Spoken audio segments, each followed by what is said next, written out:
I said, like, I would We're love recording, to. by the way. That's fine.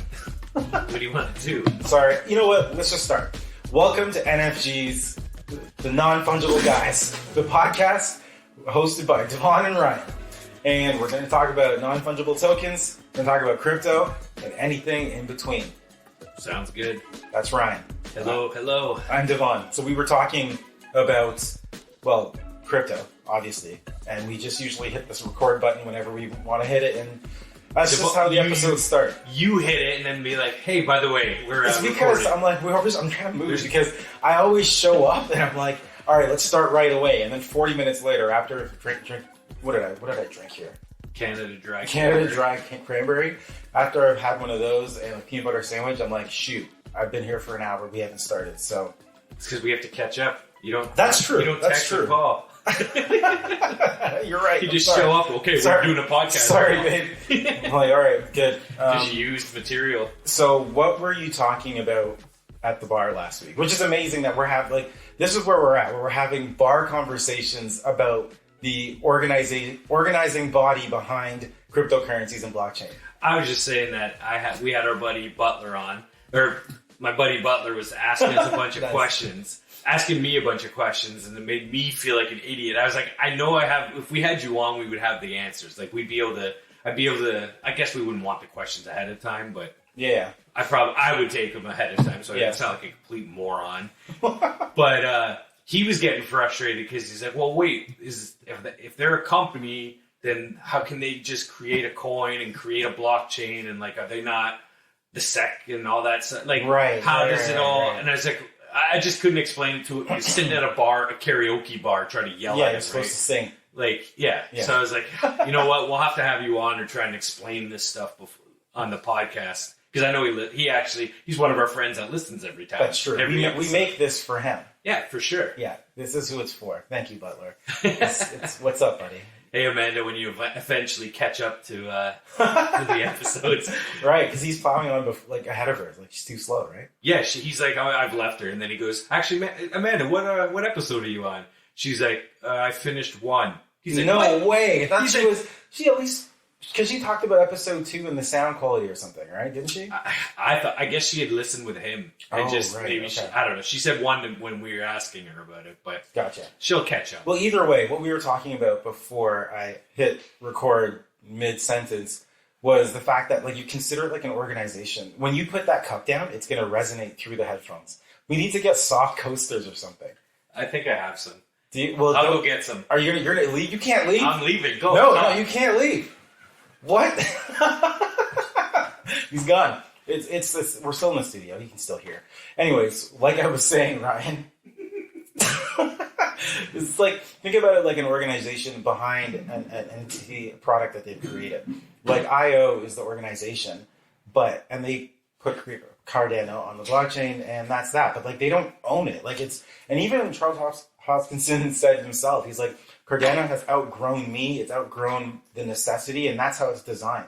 It's not just specific to Cardano, but they can say, we've come together as an organization. We're a group of individuals that want to create a blockchain that has these protocols, these rules in place. This is how we want our smart contracts to execute, and this is how we want the blockchain to be designed. Proof of stake over proof of work, with, a block size of this, and we want the protocols to set up to allow for Hydra heads or any of the other things we talked about. And then they go to work building it. And then in the place of Cardano, they take forever, and everyone gets really mad at them and thinks they're just bullshitting. And Charles just holds his own, and he's like, nah, gonna take my time with it. And then he's creating a robust crypto 3.0, which is one of the more advanced, cryptocurrencies out there. But people aren't happy with it because it has its hype train for what it was going to announce with the different versions, but it's taken its time, and the tech sector doesn't necessarily. Everyone wants now. Yeah, they want gains now. Yeah, move fast, break things, get excited, hype train, keep it going, plow forward with not full certainty, so that we can just collect the emails and build the community. But Charles is really trying to talk about him Charlie and me. When I was talking to him last week, we were out in Montauk at his estate out there. But no, he's literally saying, I want to build it right, measure twice, cut once kind of Isn't deal. he in like Africa right now trying to promote like I believe so, He's yeah. trying to rebuild the whole infrastructure. Totally. Infrastructure? Yeah. Yes, I said it right. Yeah. In Africa. Yeah. With, like Where blockchain. we talked about this. Where was it? Ethiopia or was it? Ethiopia and their school IDs. Yeah.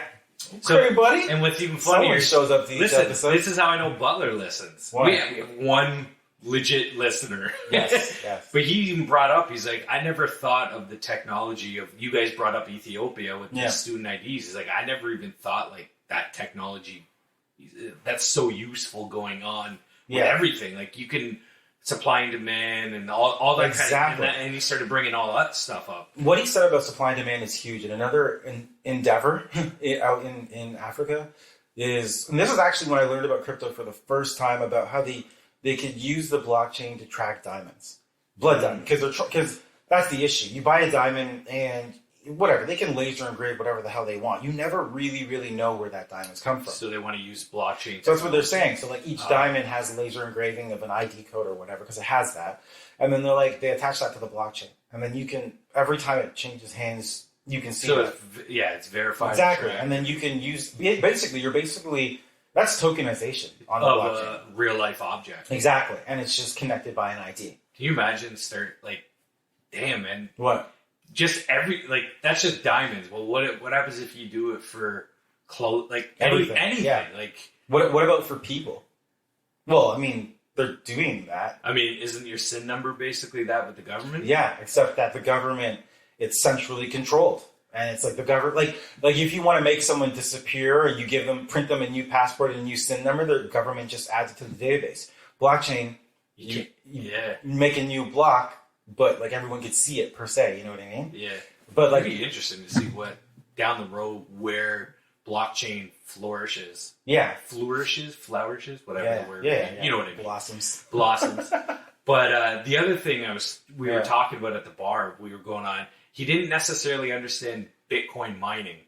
I sent him an article. I think it was Investopedia. They're good for that. Yeah, it had the whole broken down. I haven't talked to him since to see if he's actually read the article, but he was like, "Wait, they got to mint a block, and a block is transactions." He's like, "But wait a minute. Well, what happens if?" It was just like, "But what happens when that last one's minted?" I'm like, "Yeah, we don't have to worry about that till like 2130." Yeah, I'm like, he's like, "What? What are you talking about? When they get cut in half?" Because the coins are And then he's like, "Well, why would a miner solve a block?" I'm like, "Because that's how new Bitcoins are introduced into the market." And what's crazy about Bitcoin is 26 million ever 21 million, I believe. 21, 26, somewhere in that range. And people die, or people have a hard drive that disappears into a landfill, and those coins are gone. Yeah. They're never to be recovered again, and it's like that. It just creates less and less quantity. Yeah, 100%. Something recently. It's so funny that we can know about the concept of these things, about scarcity causing demand and creating value. And even though we've heard about these things a million times, there was one analogy that I heard recently, and they're like, okay, say you're in the desert and you have one bottle of water. What would you give for that? Or what would you fight? How much would you fight for that one bottle of water? You know what I mean? Right. But let's say same desert, same person, and you have 100,000 bottles of water, and I ask you for one. You'll be like, yeah, take one. No big deal. Right. But it's like when you have less, it matters more. That's scarcity. Yeah. You know what I mean? And that's value because there's just scarcity. Yeah. And you need it. And it's money, right? Exactly. So we need money. So that's it. And I was just like, scarcity 101 and period. Done. Yeah. So that's pretty cool. Back to the whole, what we're going to do in the future and going back to money. This is actually a perfect segue. I don't know if you heard about, what's the guy's name? I want to say Alan Saltzman or something. I think I butchered that name. Look it up. Okay. You know what? I know. Yeah, we should. Gotta check look it those up. damn show notes. Okay. Oh, I forgot my... whatever. What are you looking for? I had a book I was writing shit down. Oh, okay. I said Alan Saltzman. It's Sam Altman. Dyslexic much. All right. Sam Altman, who is a founder of Y Combinator. Y Combinator is a startup acceleration program. So you have an idea or whatever, you can apply it. You can apply to Y Combinator, and it's like an accelerated mentorship program to help you build your business. And they've gotten an amazing, it's like a startup school per se. And they're like prestigious and they're pretty good, like really, really good for entrepreneurship and startups in the modern world. Anyways, founder of that created Worldcoin. Worldcoin. Yeah. So wait, before we even get into that, crypto. Which is a crypto, blockchain coin, whatever that he wants to put forward. Have you heard of UBI, Universal Basic Income? Yeah. So Worldcoin is supposed to be UBI for everybody. Huh. Right? Whoa. They've been talking about that for, what is it? The UBI is like $4,000 a month or two. Well, $2,000. Like there's a number. There. So the number that I've seen is supposed to be about $12,000 a year, $1,000 a month. And the way UBI works, if you don't know, it's Universal Basic Income. It's not a new idea. It's been around forever. A lot of people have tried. Canada actually had a pilot study where they did it for a community just around Niagara, and they did it in like the 50s or something.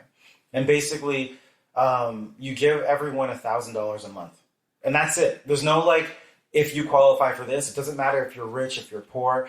After a certain age, I think once you turn 18, every month you just get $1,000. And it's called Universal Basic Income. And it's supposed to stimulate the economy, allow people to have because you don't have to worry about your housing. Yeah, exactly. Yeah, so you have that taken care of. So it's supposed to like promote or want you to go out. Oh, I don't have to worry about food and shelter. Exactly. So I'm going to go and create and go and do this.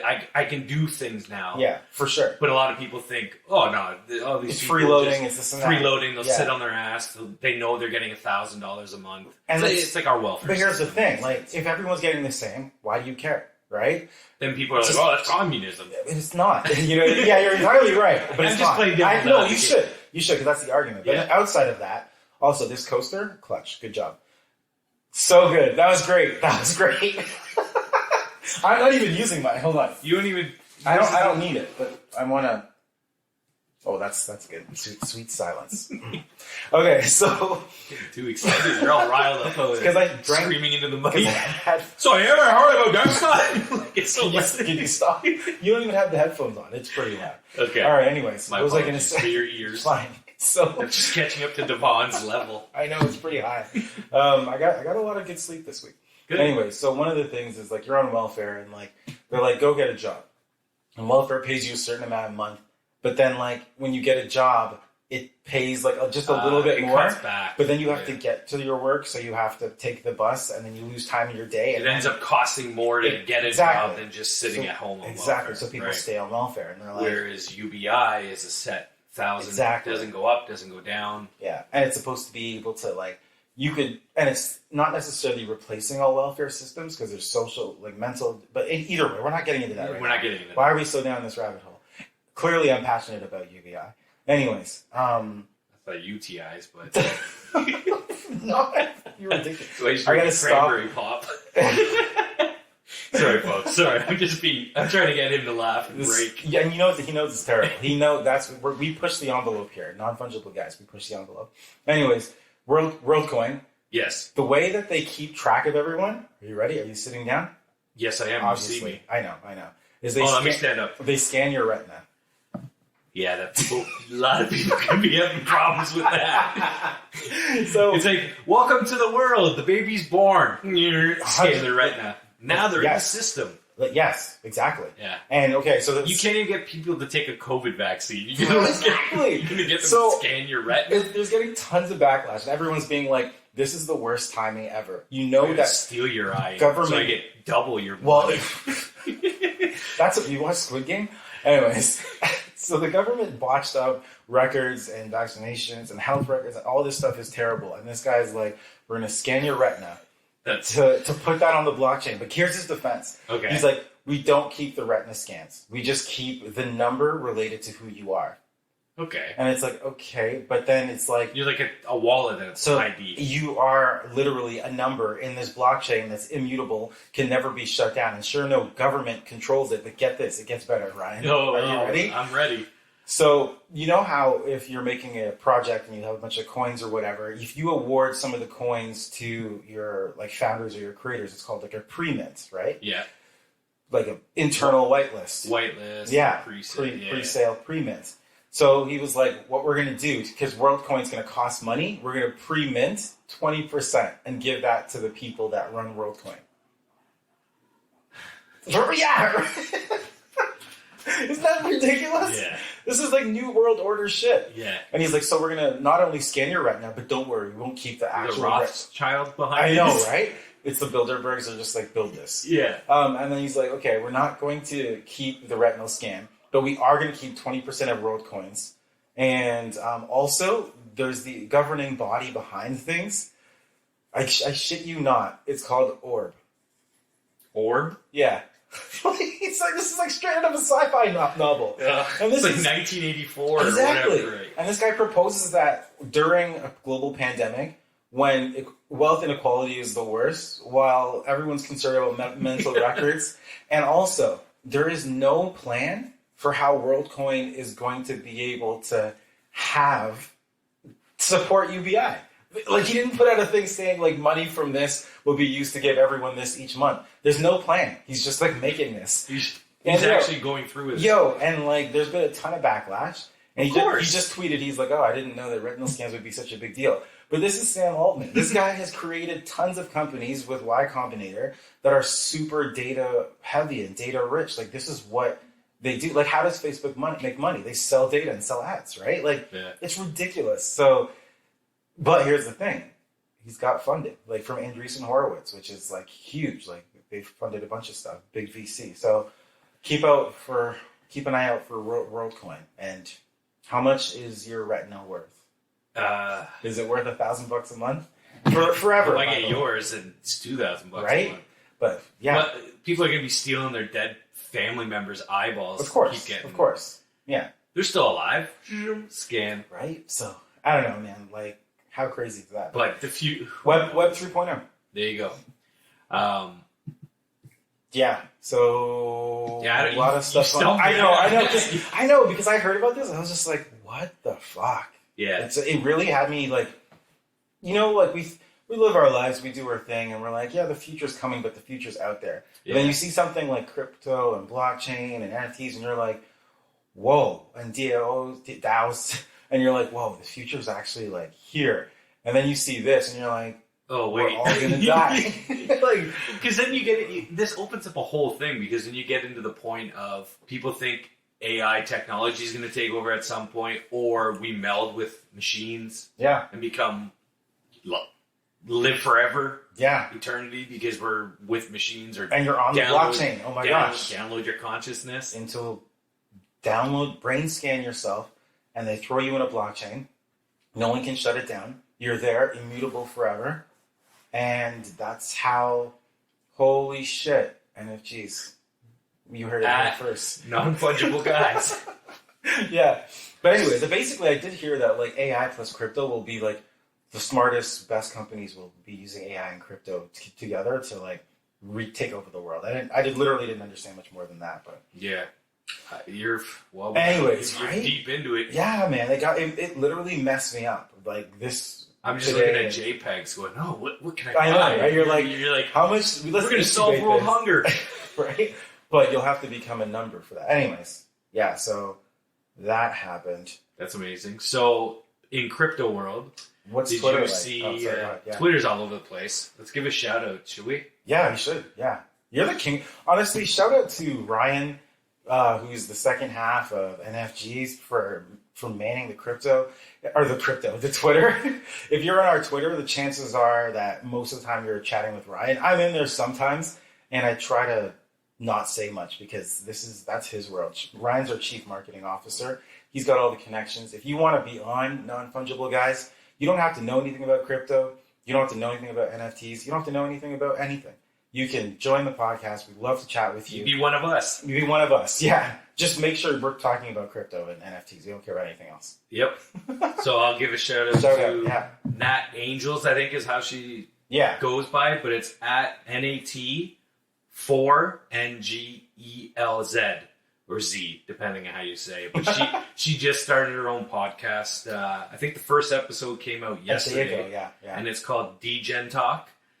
She had our buddies Joe and Conrad from Properties. Nice. We talk a lot about properties on here. So she had them on. So go check it out. It's on YouTube, Spotify. And again, her Twitter is at NFG.NGELZ, which is I think Nat Angels. Yeah, for sure. So dope. She's badass doing some shit in the NFT world. So. What's cool is that like I think she's a bit younger than us, and it's like I think she said she's young. She's like in her early 20s. Okay, and we're kind of we're the back nine of her 30s. Back nine of the 30s. We're getting late 30s. And it's just like imagine, what were you doing at? She's 23. I was 23. Yeah, what were you doing? I had a 1-year-old. You had a 1-year-old. I started my family early. What was I doing? At probably spreading your family everywhere. Why would you say that? Sorry, Dad. Sorry. I'm just kidding. I was working. Spreading the love. I was working at Best Buy and finishing. I remember that. Wait, was that Best Buy or 23? No, I think I quit Best Buy. I'd gone back to college from university. And I was living in the country, and I was just about to move to London. And awesome. I felt like I was just like, I'm going to enter the workforce and going to make lots of money, and it's going to be great. And honestly, like, I did. It was great. Yeah, of course. But it's so crazy how at that time I was like, this kind of day job, secure, sound, RSPs, boom, I'm literally happy. It was like, great job. Like, I felt like I did everything right. And then 5 years later, I was just like, what the fuck am I going to do now? Like, I was just like, this is so boring. And then you got Nat at 23. Like at 23. She's like traveling Italy, living life, doing all this podcasts. Stuff. Like, literally an influencer for crypto, for this next generation. It's amazing. Imagine like having that time. Yeah. Hey, I started my family early, so it's like I sacrificed. Yeah, exactly. Whoa. Holy crap. But hey, you have all the time in the world. All right. But you know what? 23 doing your thing, and hey, go check out her podcast, DEGENTALK.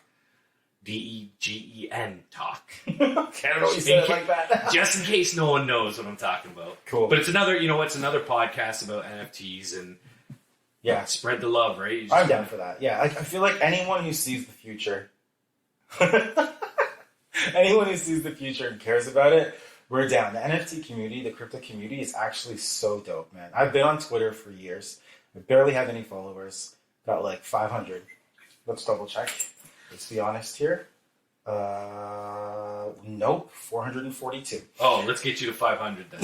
Let's get Devon to 500 followers. For the 8 people listening, get him to 450. 450. And then we go from there. And then we go... Rally.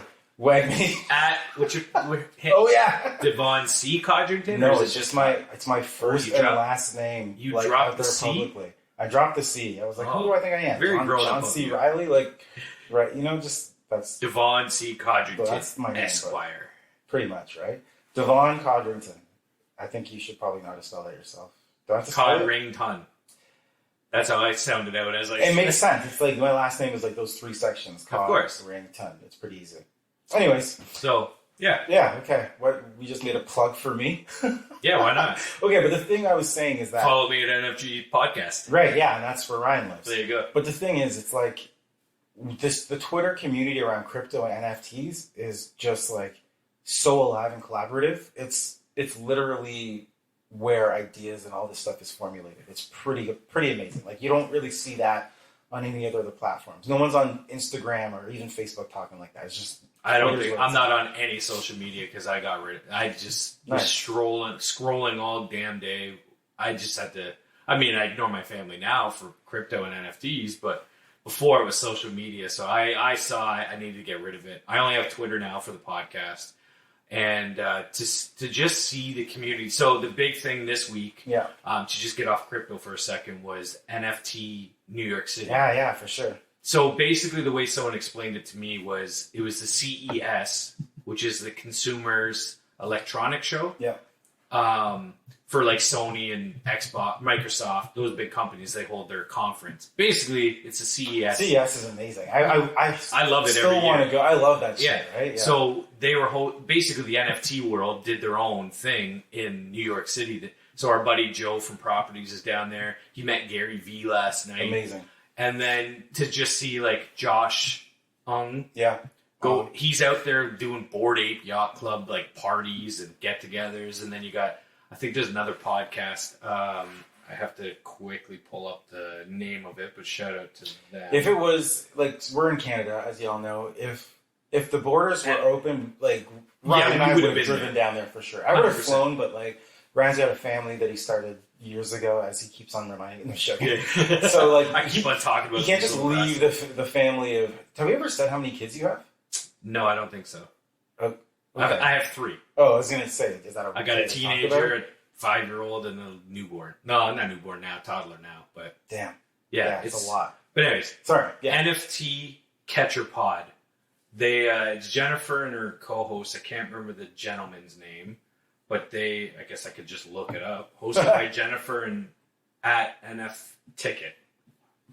I don't know who that is, but anyways, so it's just funny to see them all on Twitter, and they're all hooking up with all these people, meeting each other for the first time. Some of them are first time. Yeah. It's like squad goals, and they're all dude, the parties in New York City. I'm so goddamn jealous that we did not get to. It's go pretty down crazy, right? Because to be on the in it, but on the fringe, like, and we're like, it's not even like we're in the UK and it's like a big deal. It's like, we're 9 hours away. Just drive there. Yeah, but Quavo was doing the NBA Top Shot. I saw Lil Baby was at like the Bored Ape Yacht Club party or something. Damn. Like, and if you had a Bored Ape Yacht Club, you'd be like, yeah, I'm in this party because of the. Dude, I think that was at one point that was the only way to get the merch. You had to somehow verify that you. Yeah, of course you have to. That's your token. Your NFT token is your ticket. Yeah, so that's now amazing. They had pop-up shop, dude. The videos of the pop-up shop lineups.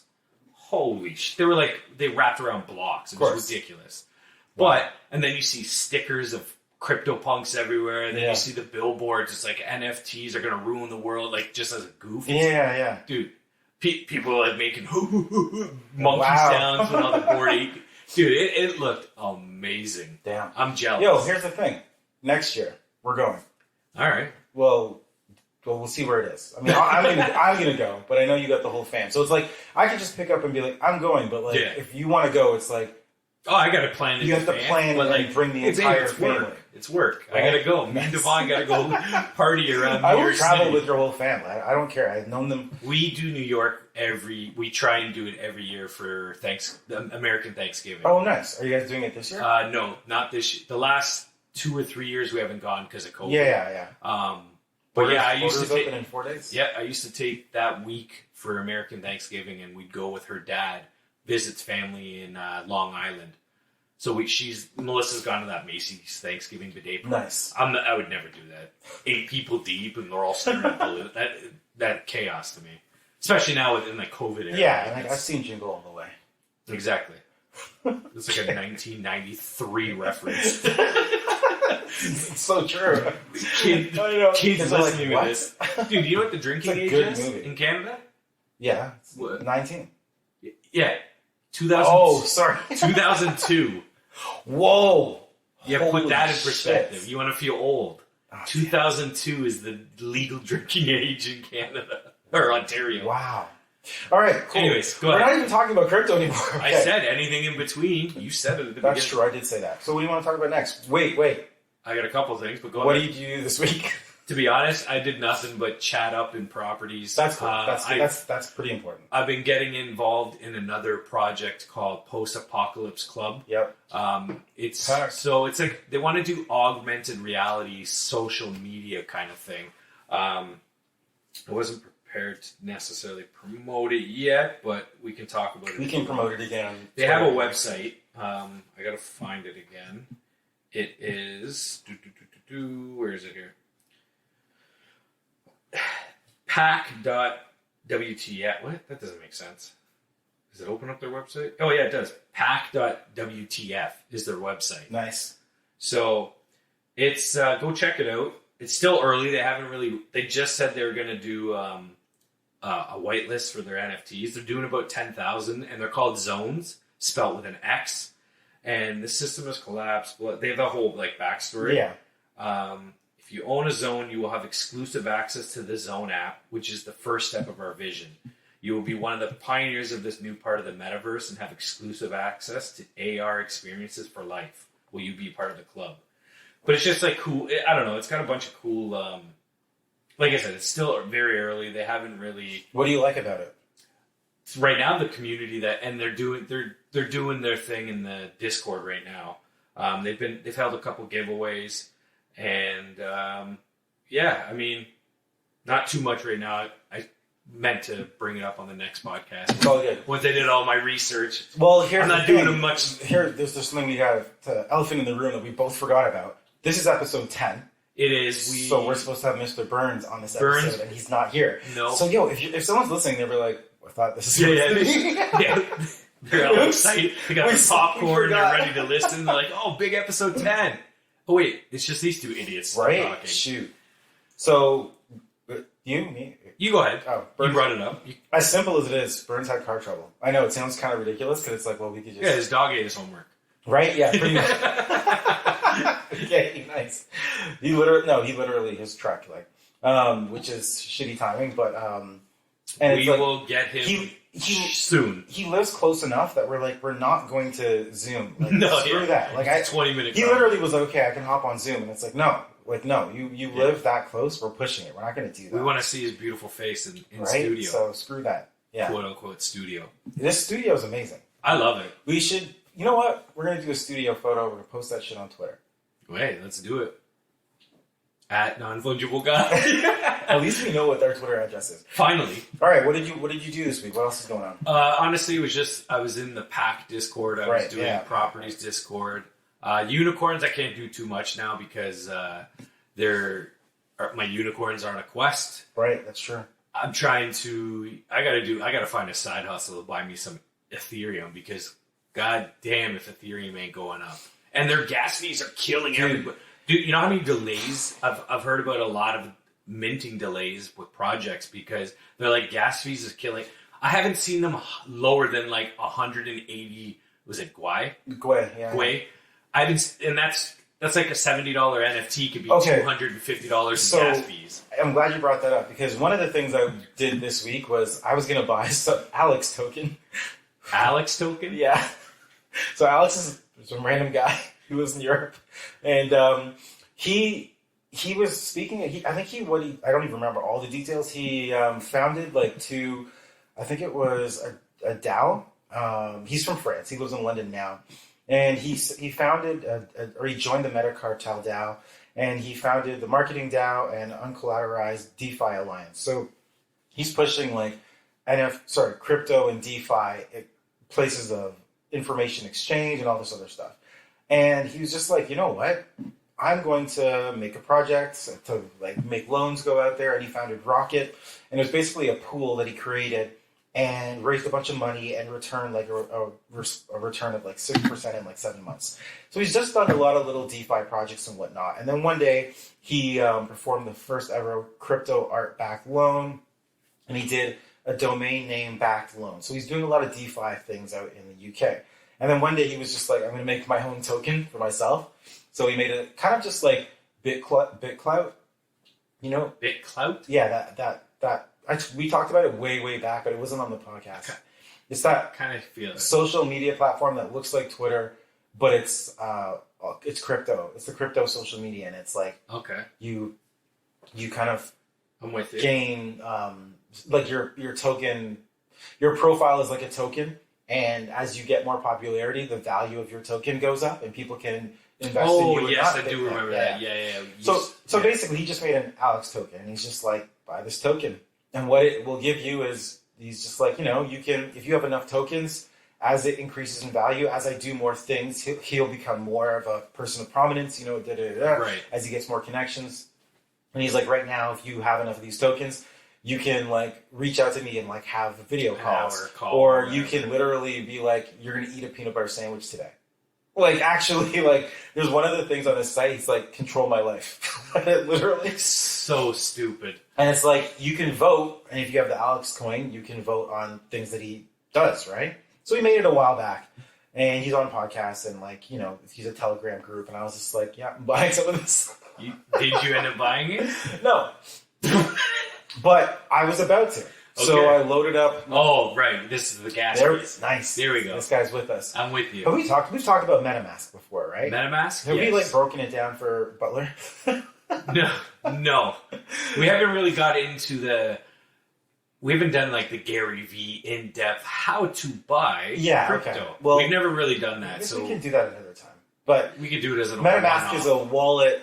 It's a Chrome extension, but Chrome extensions are really powerful.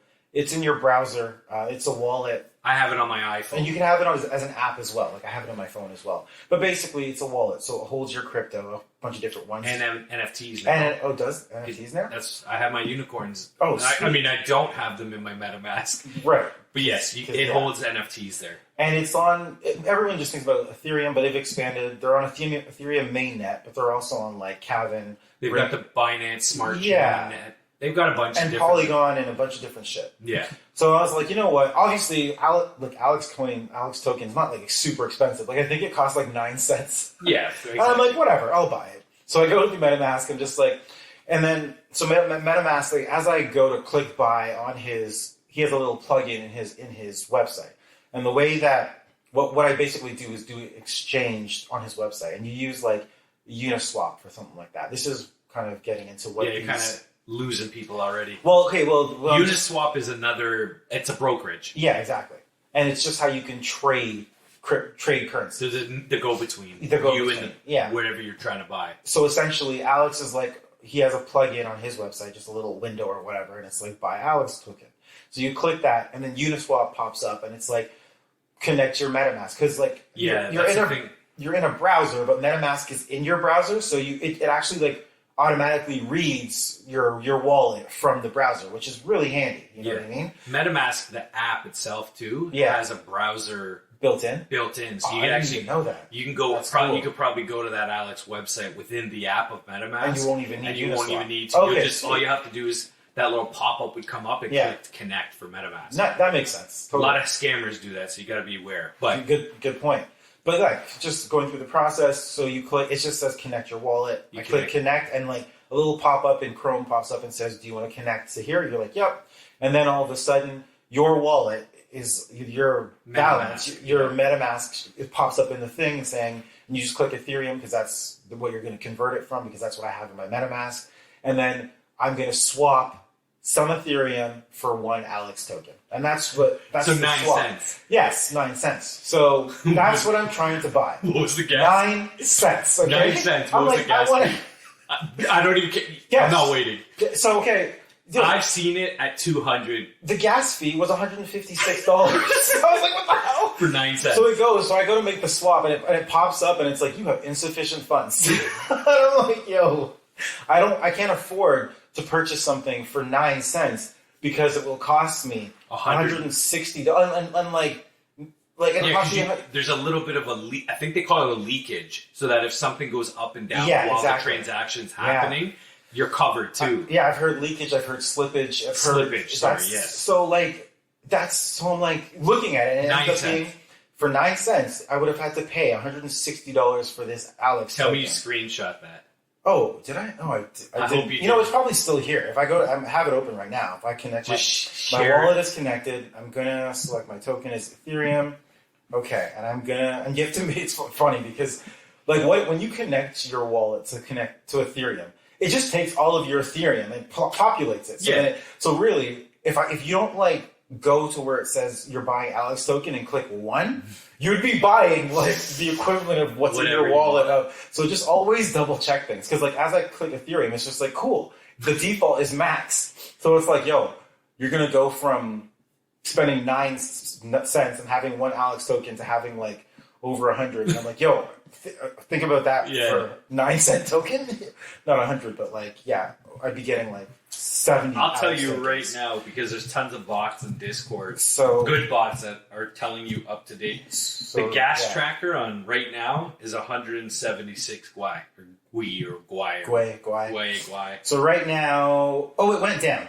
So the estimated gas fee is $107 right now for a 9 cent transaction. That's crazy. So I have insufficient funds. I guess I can screenshot this and I'll remove all my address Please, information. Ethereum, bring out layer 2. So this is killing I was like, NFTs. This is ridiculous. And of course, there are companies now that are like, you want to make a transaction, queue it with us, and all we do is like keep on trying and waiting till it drops within your range. So they might be making the transaction at like 4 a.m. or whatever. You could do that yourself though. You go in advanced settings and you set what you want Gwei. Yeah, I set the limits and this and that, and it's like, wait, and I was like, and as soon as it hits it, it goes through. But it's still friggin' it's like once you accept it, that transaction, if you cancel, it costs you gas fees. To cancel? Yeah, if you go into the advanced settings in MetaMask and set this is what I want to pay for the Gwei or the gas fee, whatever. Like when I did the unicorns, I set it to like 47, which is still like $99 or $100 for gas fees. So I hit save. Now, if I went back and go, oh, shit, gas fees are never going to drop, and I tried to cancel it, I'm pretty sure I would lose whatever gas fee. It told me I had insufficient funds. Wow. Because it would cost me money to cancel it. So at that point, I'm either going to have to change so I pay higher gas fees and hope that it at some point hits it, or I just leave it open until I at some point it times out. I don't know. Yeah, I don't know. But yeah. That's why I hate, that's why we promote we haven't said, oh no, we did talk about just once, I know. But that's why we talk about other projects. Like, I wanted to support Alex, but I couldn't buy his 9-cent token. And you know what I thought? I know that you could have using a different crypto or anything, no? Well, that's the thing. I was like, you only had Ethereum in there. Well, actually, I was like, you know what? Maybe I can. But here's the thing: is what's his token on? You know what I mean? Yeah, there's a whole. Yeah, that's why I was just like, oh, I'll just switch it. Actually, let's go do that because. And it's so weird. It's like, get Alex. And I'm like, okay. But either way, I was just like, this is ridiculous. And I thought to myself, I'm going to do this for myself. I'm going to make a Devon token, but I'm going to put it on Cardano. I did that with our... Done deal. I promoted our buddy Sam Catman. Oh, yeah. Right? Nice. What up, Sam? Musician. What up? What up, Sam Catman? Have a shout out. But I also bought, since we're talking about what I did this week, I never asked you, but... Oh, you never So, Devon, what'd you do this week? Tried to buy Alex token. Very interesting. Tell us about it. And then I also tried to buy. I bought actually. So I tried to invest in a Curve AMM through Polygon Network. What the fuck did I just say? I have no idea. I'm one of the listeners. I'm like, what? Okay. So every time you type on that thing, I see a mic stand moved. Is that No, I can't. I only you don't hear the it? shaking. Like I can hear the. Not I can hear that. that. I'm talking about there's no Maybe a little bit. Like okay, I'm just curious. I heard it the last podcast. I assumed I hit the mic. Yeah, we're ridiculous. Like half the time we're drinking and slurping. I'm just like We're not professionals, man. We just two idiots having fun, making each other laugh. Okay, what was I in my basement? I don't know. Something about like MMA, AMM. Okay, I don't know. Automated merchant market or something. Oh, damn it! I gotta look that up. You know what's amazing? He does all this stuff for the podcast, but never gives me a heads up. Like, hey, I'm thinking about buying this stuff. Oh, let's all don't worry. Prosper together. I didn't do it. Automated market maker. Okay. I think I was right. Anyways, did you? Oh, never mind. Go ahead. Sorry. Okay, so I was going to ask you a personal question. Okay, well, just hold it for a second because I don't. Yeah, I'll talk about this. But anyways, go ahead. Oh, good question. I was going to talk about that after. Okay. So this thing is... We should do a poll app for our listeners. We 100% should. Okay, so this thing is basically... Well, let's see, try to do this quickly. Don't sigh like that. You're like, here we go. Okay, so you need to... You've got to go to the washroom. You've got a coin. You want to put money into crypto, and you want to have it make money for you, right? So you convert your fiat, your USD, or your Canadian, or whatever. We're Canadian. You convert your Canadian. You take your green $20 bill. Your beautiful, colorful or Monopoly money, and you convert it to a stable coin like Tether or USDC or even QCAD, a Canadian stable coin that no one uses, right? So you put it in there, and then you're going to take that and you're going to throw it in this market. And the marketplace is basically like you're just going to earn interest because it's a pool. It's a liquidity pool. You know what I mean? And pooling is like you're staking your coin, right? But but essentially what happens is that pool holds some of that stable coin. And sometimes you just be like, okay, I want to pull that out, or I want to buy some Tether, and it should be 1 for 1. But sometimes the pool doesn't have all the Tether. Sometimes it has more of USDC coin because everyone just took Tether. Yeah. So it has to take a little while for more Tether to go in. Mm-hmm. So eventually, sometimes you'll be like, oh, I want 1 million Tether. And the pool's like, I I only have 2 million. I can't let you take half of it. So they'll give you, I don't know, 900,000 tether instead. You're yelling at me. I'm right but you here. requested 1 million. You know what I mean? Yeah. So that difference is called slippage. Okay. You know, so that difference of what's actually available is another way that slippage is used. Okay. So that happens, and then like that little loss of money kind of pisses people off. Obviously, right? Because it's supposed to be a stable coin. It's supposed to be 1 for 1. Like, so then what people have done is they'll pull all the tether from like one of these, you know, DeFi exchange places and like put it into a pool and be like, if you want your tether, we're always going to have enough for you in this little pool. And that's a DAO curve. Sorry, that's a curve like DeFi situation going on, right? Okay. I know it's not, so it's like kind of like double pools. It's like a pool of a pool. Yeah. Oh, like Inception. So it's a pool of a pool so that you're minimizing the slippage.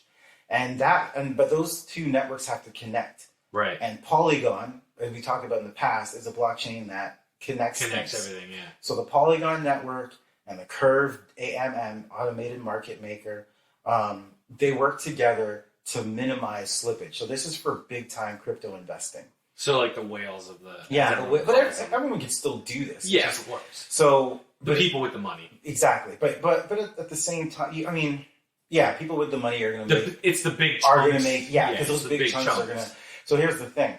Polygon has its blockchain that connects things, but they also have their token, which is called Matic. M-A-T-I-C. Yeah, I know Matic. Yeah, you know Matic. You've seen it around. Sorry, yeah. I'm talking for the listeners.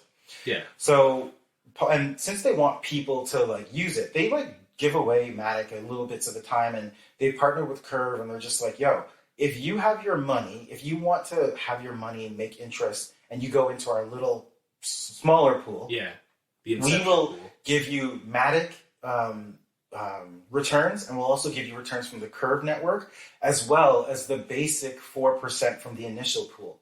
So Matic's just giving you free money to build their market cap, because the more people that are in their network, the more valuable it is, the more their coin goes up. Right. So essentially, as a recap, you want to earn money on your crypto, you go into a DeFi pool or whatever, and it's in a market, but then sometimes that market doesn't have enough of the stable coin to give you a 1-for-1 transaction, and you lose some of that money. So there's like another pool based on that.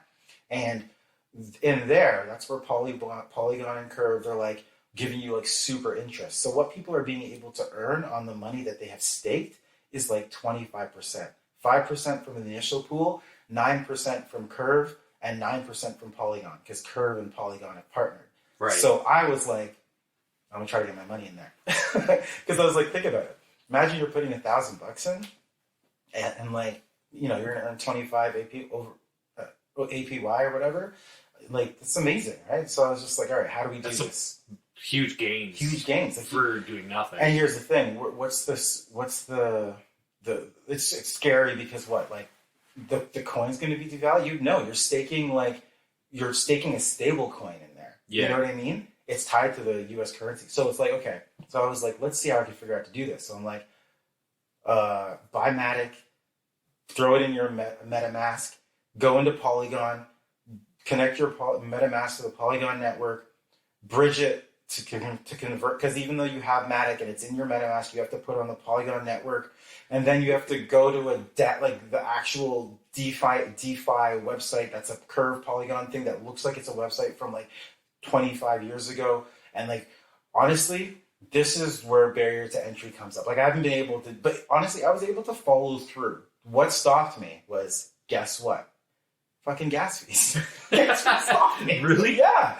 Because I was like, I'm not going to just take like $5,000 or whatever and just drop it in and be like, oh, we'll see how it goes. Yeah. Like, I'll just make a mistake and send my money off to the ether. Do a little test. Start small, right? Exactly. Yeah. But you know what? FYI, this is not financial advice. Oh, right. Yeah, we got to say that. Yes. We are two idiots talking about something that Devon was trying to do. But start small, right? So I'm like, okay, you know what? I'm going to do this with like $50 and I convert some to Matic and all this stuff. And I'm like, okay, we're going to do this.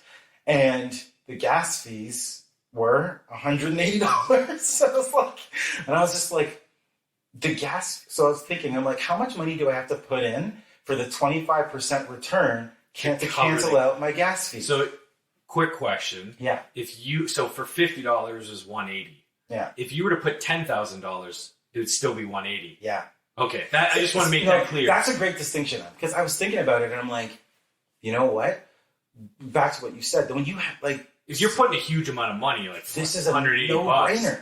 I'll pick my nose and make that kind of money, right? Like scared money don't make money. You have to have money to make money. So I was just thinking, I was like, if I was 100% certain on this process, and like I see it in there and it's staking, it's getting that crazy 25% return, then like fuck it, throw it in, no big deal. But then I was just like, that means that my trial money to make my 25% has to be, it was 180, I think, 180, 20, it'd probably be like, I'm looking at $600 to $700, because 25% of 600 is 150. Yeah. And I'm like, yo, so I have to play with throwing it into this stake pool of a stake pool of a stake pool with about like $700 to make to break even. Just to break even. Yeah. And then after, if it's sitting there and I see it working, then I guess I open the coffers and be like, all right, let's drop a couple grand in there. But then here's the thing.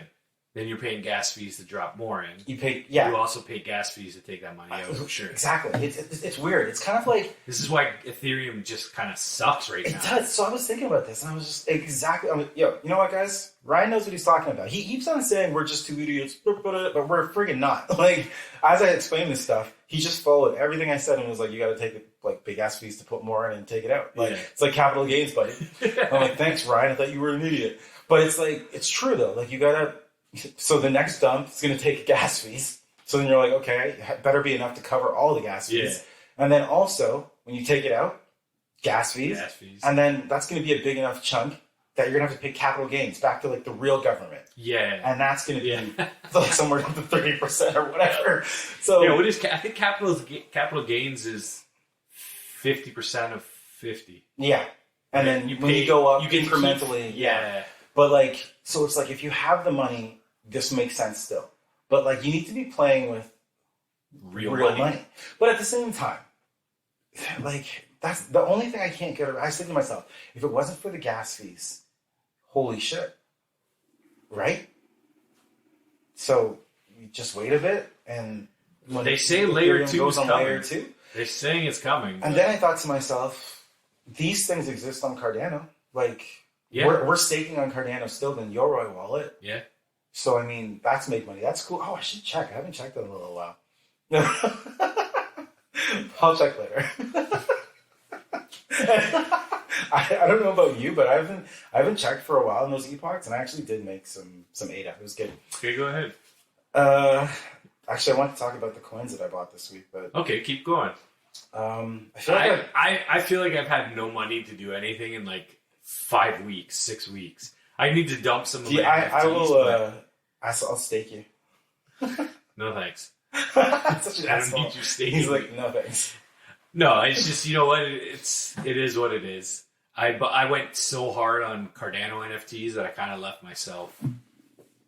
Like my portfolio kind of got, my crypto portfolio kind of got dumped in Cardano NFTs. Yeah. Because I started like, converting everything so I could buy more Cardano. And then a couple like Gnomies. Yeah. That was basically just a rug pull. We have to talk about that. Yeah, that came out. It was basically like a nice way of saying, hey, you're getting rug pulled. Well, it was basically, the developer said, oh, I spent $1,000 buying up the floor, and there's still the floor is still only 8 ADA and blah, blah, blah. And it's like, okay, but like you basically just rug pulled you're taking we minted those for like 45 Cardano. So here's the thing. It's like a soft rug pull, is what you're saying. Yeah, it was a nice way, a nice announcement that he came out with. I appreciate it, whatever, but it was basically saying it's a rug pull. It was basically saying, "See everybody, I'm taking my money and going." Yeah, because you guys are left with your NFTs. Because someone in the community can take over the project. When I looked at that, I was just first of all, they don't know what we're talking about yet. So Gnomies on the Discord, we bought Gnomies earlier on, and in a previous episode, we went through all the attributes of that Gnomies NFT and talked about the rarity of all that. The gold you had the gold teeth. Yeah, that was like my best performing NFT. I was like, this is You were excited about it. I was. And I was about to sell it, and I was like, actually, no, I'm going to wait a second. Yeah. in hindsight, I should have sold then, and then I would have been would have been okay. Because now that one dive bombed, and essentially the 8 it's is the gone. new Cardago, right? Like, what are they trading at 8 now? 8 is the floor. 8 is the floor. Like, I should check my actual one and see what I'm going to break even at. Like, I don't even think. Pretty sure I don't it's a think you'll loss. get 40. Yeah, it's definitely. We're based unless there's a new person. Jeff. Is that his name? I think so. Yeah, it's Jeff. He took over the project, so he says he's gonna do something. So let's explain the what they did. We could pull developer was basically just like, I think I actually screenshotted it because I wanted to read it, but I wanted to talk about it with Mr. Burns because I knew he'd have some like good insights into that shit. But either way, he was willing to take it over the project. Well, that's what I kind of want to talk about too. I mean, we still can, I guess. Yeah, we'll bring it up. We'll bring it up. Yeah, basically, or 4-5 Jeff was the person that took Jeff. over. Yeah. But basically, they were just the developer of Gnomies, that project that we talked about earlier on, was just like. You want me to read? We spent some. Is it long? Yeah, read it. No, read it. Yeah. So it was Gnomie B was the person in the Discord who was, I guess, the mod. So it was due to the impossible demands of the NFT space and the space becoming oversaturated. Hyperbole. Impossible demands? Did you not know this was going to be work? Yeah, exactly. Clearly I'm pissed. Oversaturated, it has become almost impossible to succeed. We tried hosting a floor sweep party where we spent over $1,000 and also burned Gnomies to make them more scarce. Businesses cost money. $1,000 is not a crazy investment. We spent hours and hours trying to support the project and create utility and doing everything we could to grow the project only to have the floor stay at 8 ADA. Do better at building your community. Worry about the community instead of where the floor price is. Exactly. Because of this, we will no longer be spending hours of our time on Gnomies. You gave up. If one of the members would like to take ownership, feel free to send me a DM and we can negotiate. Thanks, but it's backhanded. So basically, it's like, we tried to make this popular. It didn't come out. We spent $1,000 and it's still worthless. Let me ask you this. This is bull crap. Let me ask them this. Okay, what was your timeline for Gnomies? They had a roadmap. So what, you're telling me that you were never really in it to see this through? Why are you worried about what the floor price is? Why are you worried about the floor price now? The Gnomies is like 2-3 months old. Keep doing your thing. Just do your thing. Christmas time is right around the corner. Right, it's the friggin' Gnomies. They look like elves. Like, this is ridiculous. Halloween. Like, I don't know. Like, this person's literally giving up. We have a podcast. It's a rug pull. That's what it is. It is. It's a soft rug pull. They'll be like, hey, guys, we're leaving. But hey, we tried. Sorry. We tried. Sorry. Like, what's going on right now? That's ridiculous and disingenuous. Like, we have a podcast right now. Like, I don't even check the listener accounts because I'm happy to do this. Although our Twitter account has gone from 0 to whatever it is in, like, really fast. That was a lot of thanks to Mr. Burns. And the community, of course. But, like, I'm not sitting here being like, Ryan, we're not getting enough listens. We've got to cancel this. Like, I basically think we just started. And we're 10 weeks in. Like, we have literally, like, existed for almost as long as that stupid NFT has. Like, yeah, really. I'm pretty sure we minted it within the episodes of we did. Yeah, we did. So it would have been, it's not even, I don't even think, I want to say maybe episode 3. Maybe episode 2 or 3 or 4 we talked about it. So, I mean, it's not that long. Like, you gave up after 2. It was, I almost guarantee, it almost seems like they were intentionally going to rug pull, and they just, this is their out. Yeah. It's like they wanted to break up with us, and they finally found their excuse. Yeah, they're just like, oh, it's really hard. Yeah, it's not you, it's me. Yeah, and like, we can't try. It's just so much going on with work, and, you know, my brother's moving back, and, like, he's going to need some help, and, you know, I just don't really know about, so, like, I don't know. It's a shame. And you know what? This is where it comes into you when you're looking into the whole DYOR, do your own research. It comes down to you want to look at a community based around an NFT. If there's nothing going on in the Discord, I mean, if the project's a week old or 2 weeks old. Gnomies looked healthy, though. I thought it was. But then after literally looked good, but... I don't know. I found after the mint, it was kind of like, it was very lackluster. Like, I stopped checking the Discord because I was like, you know what, I'm going to move on to other things. Maybe this will take off. I kind of chalked it up as... What do you think at the time? Do you think you should have pulled out? Yes, I always think I should pull out. 3 kids. Yeah. But, so stupid. But no, you know what? There's a couple, like Dirtbirds. I thought for sure Dirtbirds was going to be, because it's like, I wasn't a super fan of the artwork. Mm-hmm. Not, I hated it, but I was like, but I mean, but then they came to the rescue of the gingerbread NFT community. Like I incubated an egg, or I got an egg so that I can incubate it because that's part of their roadmap. Yeah. So they're sticking to the roadmap and they're not necessarily worrying about, oh my God, what's the floor price? Yeah. Nomies, I just found like they minted, and then they were just waiting to find an excuse to bail and out. it was a nice rug pull because the artwork looked good. They built the rarity, the website, the roadmap. There's a team. They built a very nice. I don't know. Hopefully this was a 4-5 Jeff or something I said took over. Yeah. Hopefully he steers the ship in the right direction. So what do you think's going to happen? So wait, as of right now, we're in it. I hold a Nomi. Yeah. They tried to do a whole seedling thing and all that stuff. Like they're trying to do another version of they were giving out seeds, I guess, because Nomis are in plants and gardens and stuff. Yeah. Something to do with seeds. Yeah. It just felt very lackluster. So I had a feeling. I just chalked it up as a loss. I don't know what this 4-5 Jeff has got to take over the whole project and revamp. He's got to find new mods. He's got one guy, yeah. So you want to go in there and be like, hey, 4-5 Jeff, we're in, and just take it over, rebuild it? No, I don't have enough time. No, I wouldn't either. I'm going to build my own DAO. Hey, hopefully it takes off for the guy and we can recoup some of our our loss. So are you selling, or are you just going to? I'll sell at some point, but I'll hold it until.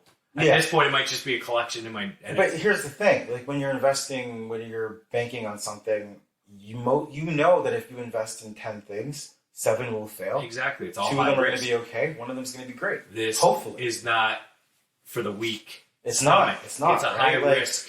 Volatility. Most of the stuff is garbage, but it's exciting. You play the game and you're playing roulette. You want to hit a CryptoPunk or you want to hit a Bored Ape Yacht Club before it becomes what it is. But then again, even in the building and even in the minting and all that, there's a lot of fun in it. There's a lot of connection. There's community. Plus, you're a part of something that's literally brand new in the entire world, and there's not many things like that we can do. 2% of people, right? 1%. We're the 1%ers. You can call us whatever you want. The whole properties is a perfect example. I just dived into that. I took a break after I hit level 10 and I was like, I'm burnt out. And then I started slowly getting back into chatting and stuff. And I mean, it's not like I'm best friends with anyone, but I've got at least 10 people that I see, anytime I see them in the chat. So it's I've developed friendships. They're sharing 100%. experience points with me. I share with them. I have one guy, I'll give him a shout out, JB Pens fan. We started talking about NBA Top Shot, and he's highly into it. And he finished that. They had their big challenge, that Cool Cats challenge. Right. You remember I said they sent out that infinite object? So I found out they sent that to everybody. Really? Anybody that completed the Cool Cat challenge, because it was 30 moments. Wow. So it was pricey for some of them. Mm-hmm. So they rewarded people who completed that. There's a special Discord server for them, 9 Cat Lounge or something. Nice. Yeah, but then it seems so he sent me a video. So what it does is it's that glass-looking That's the display. video. Gotcha. So he sent me the video. You saw it on Twitter. I did. He sent it to me, and he said when you pull it up, or you pick it up, it goes through all 30 moments of those Cool Cat. It goes through all 30 Cool Cat really moments. Cool. Super cool. He can't add to it. He can't. Yeah. It's just for. That's a great. You know how when those YouTube peeps. Give me 1 second. I have to adjust my foot. There's gonna be a lot of. What I was gonna say was I can talk over it. Okay, good. We're good. That's physical merch. Tied to an NFT. Yeah, no, it's really cool. And it's a display piece. It's only 8 inches, 7 inches. I saw that video and I was like, "That's dope." I said to him, "I was like, man, I'm so jealous of that." You know when you get a 50,000, 100,000 on YouTube and they send you the plaque? Yeah. And it's gold, silver, whatever. That's cool. It doesn't do anything. It just sits there. No, but it's cool. It's a conversation piece. But it's a piece. Look what I did, and it's that thing is the same thing, except that thing's running through those things. It's even better. And then it shuts off. It's not like it's killing the world or it's not sapping energy or battery, whatever, right? I don't know. I thought it was... No, I like it. But me and him are going back. I'm trying to get him up to level 20 in properties now. Nice. He's trying to help him out. You're such a benevolent properties person. I'm a shill for that. I think you should be a moderator in that group. Hey. Yeah. I'm all for it. Conrad and Joe. I love subtle nod to those guys. listen, we're gonna have one of them on or both of them on. They were, like I said, they were on DEGENTALK. Yeah, that's over true. the week, so they're available, and that's what's amazing about those guys is the fact that they're the co-creators of properties. Yeah, and they're out there chatting and they're out there doing things. Exactly. Yeah. In like just and property like everyday not guys. A joke, you know what I mean? Like it's a pretty big thing. Anyways, we plugged it so much. I feel like metaverse, man. Oof. So But anyways, get off. Go check out properties.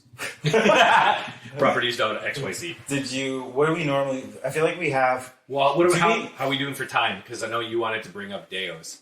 Oh, you know what? Not this. Not enough time. Too deep.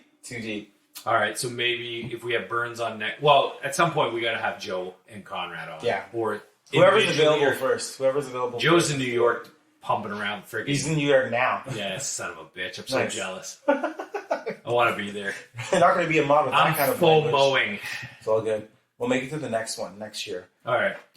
So maybe we'll run a Toronto one ourselves.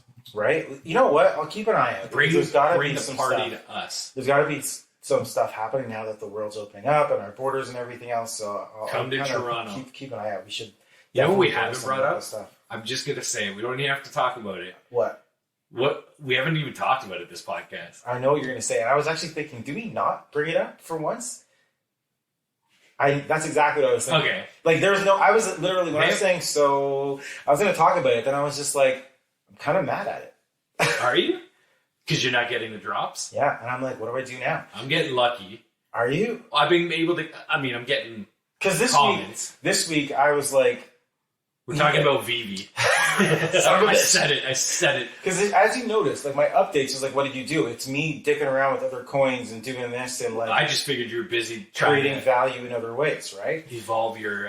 I am. It is a bit of that too, right? And I was literally the reason I got so deep into some of the other stuff is because I was thinking I should buy some Omi, and I was like, I think you still haven't bought it, man. You've been talking about it. Did you buy it? No, I've never said I was going to buy it. You're the only one that said you were going to buy it. Oh, I didn't even remember that I said that. You've said it at least twice on the podcast. I'm not keeping track or anything. That was sarcasm, everybody. Because he 100%. No, never. Oh, yeah, that was sarcasm again. Okay.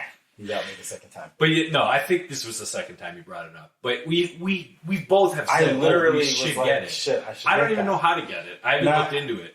You got to buy it on Bit4X. And you know what? Let's talk about that for a second. Okay. I'm a little exhausted with the KYC, know your customer, where anytime you need to buy something. Is that what it's... You know what? I was going to bring that up. And I was like... Nice. I took it because I was like, KYC, I see it everywhere. I've never actually Googled like what it meant, but it's know your customer. I thought it was some kind of like verification. That's what it is. And it's so fucking annoying. Well, it's like, hold your driver's license. Dude. Take a picture of the front and the back and take a selfie so we can verify the picture on your driver's license. It makes sense to me. You need to have that. It does, but at the same time, like... I don't care how annoying it is. What was I doing? Suck it up and take a picture. I was going through MetaMask to buy... I was thinking, let's see... Yeah, you got a KYC. Let's explore the ways to get, because I wanted to be able to talk about it. I was like, let's talk about how we can get money from, I love saying this, from fiat to crypto. Let's talk about that, right? So I was like, through MetaMask, you can buy directly through two different sources with a credit card or a debit card or whatever, and then you can load through your wallet. So I was like, you know what? I'll load through my wallet, but let's explore the other. So I did. I just went into Newton, my other wallet that you keep on calling your brokerage. Is it though? I guess. I don't know. I just throw out I don't know. It is. But I went to my other wallet, looked at my ETH, and did like a trade, Take my ETH from here and put it to this wallet. And I basically went through MetaMask, hit my wallet ID, and I said account details, and a QR code popped up. I took my phone, because Newton's on my phone, and it said, what wallet would you like to deposit it in? Would you scan a QR code? I clicked scan QR code. Boom. The wallets were matched up. Hit transfer. What QR code did you scan? What? The QR code in the MetaMask display. He's a bitch. And it was there in 2 minutes. And I was like, all right, let's think about the loading directly through debit card. And it was like, what's your name? What's your address? Take a bank card statement, take a photo of it, upload it. Send us a proof of your ID. We want to see your passport or your government identification with photo. Then after you do that, scan the front of that ID and the back of that ID. Then after that, take a photo of your face. And I was just like, holy shit. I tried it. Bless you. I tried it with my driver's license like 3 times. Like, bless you. After this next one, if you sneeze again, you don't get no bless yous. I know, right? It's too much. That's control your damn self. Right? No, but you know what? It's... I kept trying it with my driver's license and it kept failing every time. So I was like, oh, okay. And I didn't want to pull my passport out. Right. I ended up doing it for... I think it was trying to use MetaMask. I did it for Coinbase. Yeah. I've done it with Coinbase, but I think they allowed me to use my MetaMask. I had to use my passport for whatever. I tried to use driver's license. They would not accept it. Yeah. And I was just like, I already have the money. I'm not going to do this. But yeah. It is annoying. Why do they do that? Because they need to... Veve's going to do it. Once you're able to... I think it's part of the MTL, the money transfer license. They need to be able to verify you of who you actually are with a cell like this. Because they've got your passport. They've got your address. I think it's for tax purposes, to be honest. I don't know if they're going to be sending you tax information I think you're right. It's for tax, and it's also for fraud. And yeah, it's for them to cover their ass if the government comes knocking on their door. Yeah, and also like those for multiple accounts, all this stuff. It's like it's basically for Veve. That's exactly what they're going to do. But outside of it, it's literally for security. Yes, because you don't. There's a lot of bad actors, and there's dude. We'll talk about it next time. I just got really excited about Ethereum's hard fork. Anyways. Yeah, okay, that. Yeah. I don't know what you're talking about, but anyways. No, it's all good. But either way, like... I got the hiccups now, god dang. That's all good. But yeah, I guess they have to, right? Because they need some way of verifying. But like, all that information with a company versus a thing. And I don't even feel like it's a company. I feel like I'm just sending it off into the ether. Like, it's just... there goes. And here's the thing. Anyone listening is probably going to be like, these guys are idiots. They don't know what they're talking about because the amount of data that is had on you for other things, but it's just because this is such specific, high-targeted, high-value data in such a small collection in one location, it makes people feel uneasy. Have you ever, like you probably haven't, like, I requested like my information from Bumble, the dating app. Dude, it gave me like 30 pages of PDFs. Really? And I was just like, what the hell? It's crazy. Like, they give... Like, I was just like, I didn't even know these data points existed. Like, why are they all there? And it's like mundane, tiny stuff. Like, it's like... But it's not tiny stuff to big companies. Well, no. It's like time on this page. Like, it's like... I feel like they could be like, his favorite color is orange. And they didn't... Well, now they know that. But like... You know what I mean? Like, I feel like they can just tell anything about you just based on your movements within the app. And the app doesn't have... Like, what is it? You're swiping yes or no on an image, right? And it's just like... But it's like, how much data do they grab? But, like, anytime your location moves, anything you put in there, like, it's there forever.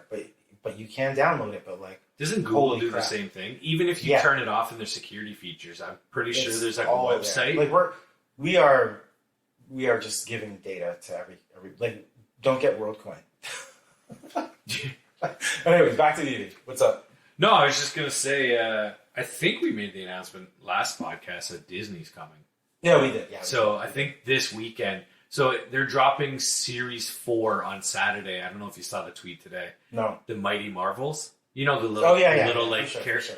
Dude, so it's blind box, $13 a box. It's the Eternals. Oh, shoot. There's 10 of them. Yeah, you're right. How the hell? Like, can you imagine? Yeah. You're maybe going to get... Ray Fixie's going to have 4 of each, though. 4? He's going to have 14 sets completed, but... Which is crazy. Did you see what he did, though? Is that what he's... Like, what is he doing? Like, how is he doing? Well, did you see his tweet from... I don't know if we talked about it last week. I meant to bring it up. He sold 90... Is it Givenchy? Oh, Givenchy. He had 30... of like the rare pieces, right? He sold it off app for $1 million for 30 of Amelia, 30. Right. So someone gave him $1 million for 30 of each, for a total of 90. Which I don't understand. Like, and he tweets about it. So I don't know if that's against the term of service. I don't know if you're allowed to go outside of the Veve app to. Wow, I never even thought about that. You probably can't.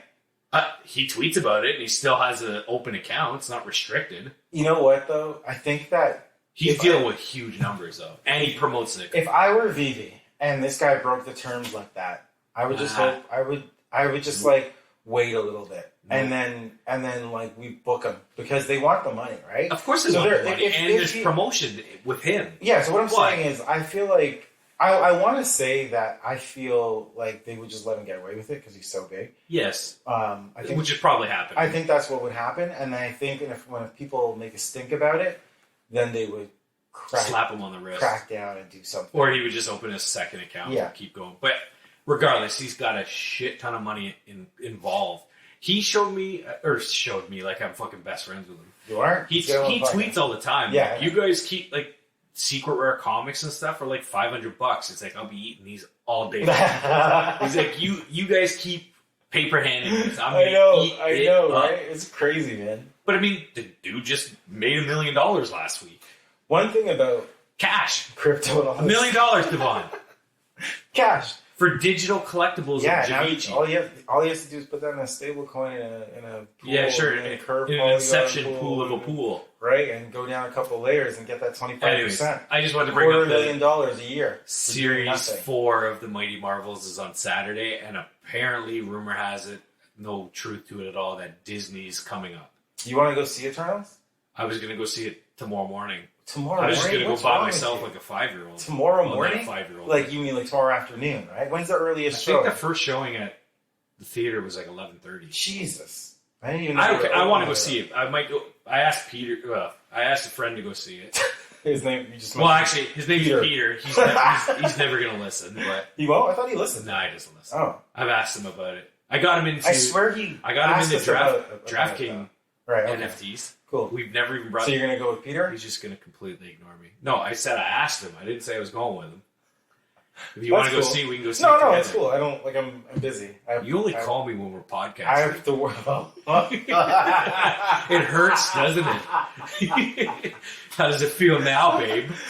I was gonna say, I want to see the movie too. Well, let's go see it. Well, take it easy. Take it easy. Oh, see now it's I gotta go check it with my other friends first. That's exactly what I'm gonna do. Yeah, you see. I'm gonna check with. I'm not allowed to say their names. Our other Veve friend. Well, are we not allowed to say people's names? Like, what is going on? Why don't we? I don't know. Like, if he wants, I'm gonna check with Scylla. He's not gonna listen to this. He's our Veve pal. That's true. I gotta update him every drop. That's true. He forgets about every single one. It's like 5 minutes still drop. Oh, good thing you told me. I was about to be in a meeting. But then he reads the comics. Like literally, he's like, "I sent him that." Like he reads them all. I sent him the last Spider-Man because he didn't get the drop, so I sent it to him to read, and then he's sending it back. That's great. This is actually pretty cool. Hey, sharing's caring, man. I've given him a couple. I feel like everyone. You know what? I'm gonna see. Yeah, I'm gonna make some phone calls. Would you be able to go in the evening, or is that rough? I'd have to check with the family. Yeah, because there's a whole bunch of them. Okay. Yeah, they're needy, unfortunately. Well, you're the father, and you provide and all that. So I guess. I guess that's please listen to our podcast. We didn't even get to anything, dude. There was so much. I think it was a good week, man. What time are we at? An hour and 18 minutes. Ooh, this is our longest podcast. I really wanted to bring up Jungle Freaks.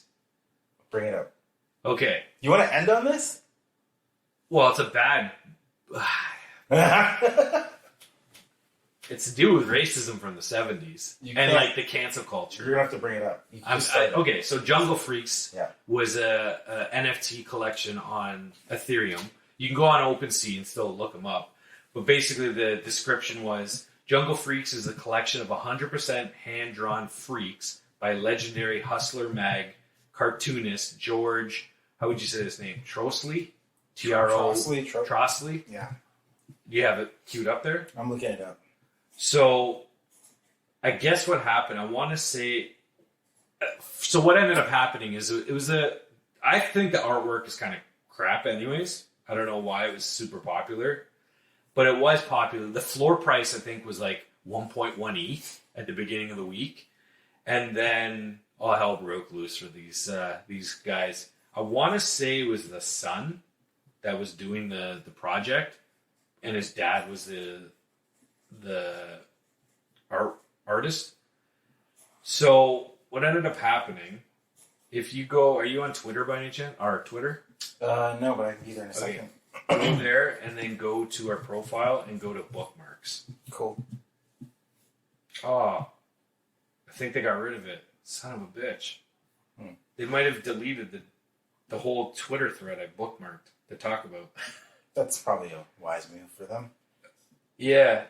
Unfortunately, then, if they did that, I guess because of the whole racism thing. Like, it was. I guess you'd have to go Google it now. Damn it! I should have looked at this. What happened?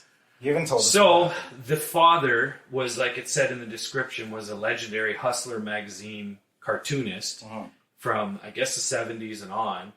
He came out with some ridiculously racist cartoons, and it was printed in Hustler mag.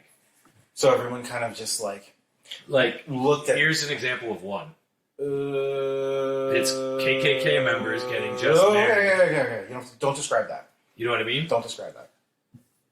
Yeah. But it was, another one was like, oh, I park my car in this neighborhood all the time because I've got the club. Yeah, we're good. You're thinking the car is the club. No, we're good.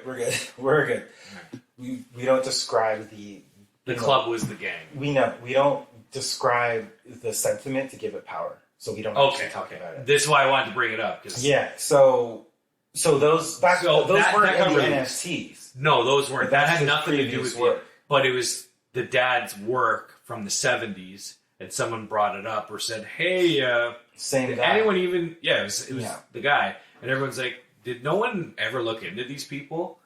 And basically it went from like 1.1 ETH floor to 0.005 or something. Like, it's basically worthless now. Yeah. So when you look at the Jungle Freaks, like, I hated the artwork. It looks terrible. It looks like this man is still drawing with the style that he drew back then, which could be appealing to some. Like, for sure. But it's that old artist, like, the legend is returning with his artwork on a newer spin. Yeah, and the thing unfortunately, he did some heinous cartoons, and that's not to say that they're racist themselves. Like, but look at the when you look at the images, right? For somebody like the common one, like, it's still rooted in the same thing.